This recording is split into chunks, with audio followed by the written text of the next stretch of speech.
Daily. Taste the Daily. மாண்புமிகு உறுப்பினர் செல்லூர் ராஜு.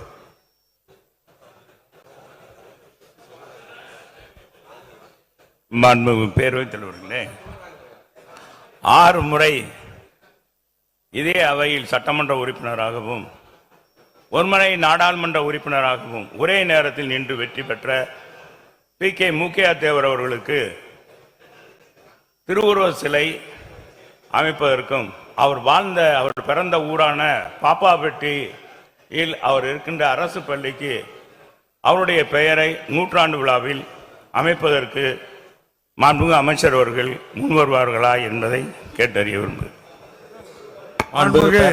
இல்ல, அது இவ்வளவு காலம் அவங்க அமைச்சர்லாம் இருக்கும்போது ஞாபகம் வந்திருக்கு, செய்து கொடுங்க மாண்புமிகு அமைச்சர் அவர்கள்.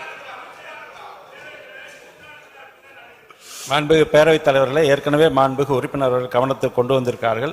பேரவைத் தலைவரும் சொல்லியிருக்கிற காரணத்தினால் வரும் ஆண்டிலே பரிசீலிக்கலாம். விநாயகன் 16 மாண்புமிகு உறுப்பினர் IB செந்தில்குமார் மாண்புமிகு சமூக நல மற்றும் மகளிர் உரிமைத்துறை அமைச்சர் அவர்கள். மாண்புமிகு பேரவைத் தலைவர் அவர்களே, தங்களின் அனுமதியோடு திருத்திய விடையை அளிக்கிறேன்.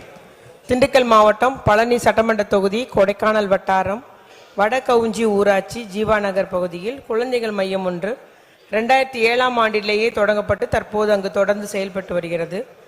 தற்போது வாடகை கட்டிடத்தில் செயல்பட்டு வரும் மையத்திற்கு 2021ஆம் ஆண்டில் மகாத்மா காந்தி தேசிய ஊரக வேலைவாய்ப்பு உறுதி திட்ட ஒருங்கிணைப்பின் கீழ் ரூபாய் 10,93,000 மதிப்பீட்டில் புதிய கட்டிடம் கட்டுவதற்கு ஒப்புதல் அளிக்கப்பட்டு கட்டுமான பணிகள் நடைபெற்று வருகின்றது.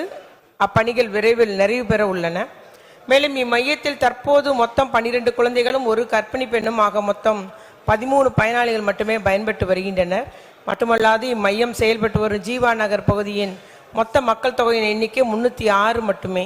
எனவே மொத்த பயனாளிகள் எண்ணிக்கை மற்றும் ஒட்டுமொத்த மக்கள் தொகை எண்ணிக்கை ஆகியவற்றை கருத்து கொண்டால் அங்கு புதியதாக மையம் அமைக்க வேண்டிய தேவை எழாது என்பதை தெரிவித்துக் கொள்கிறேன். பாதகம் செய்பவரை கண்டால் நாம் பயம் கொள்ளலாகாது பாப்பா.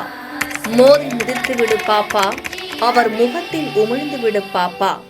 அண்மை செய்திகளை உடனுக்குடன் தெரிந்து கொள்ள இணைந்திருங்கள் எம் நாடு தொலைக்காட்சியுடன்.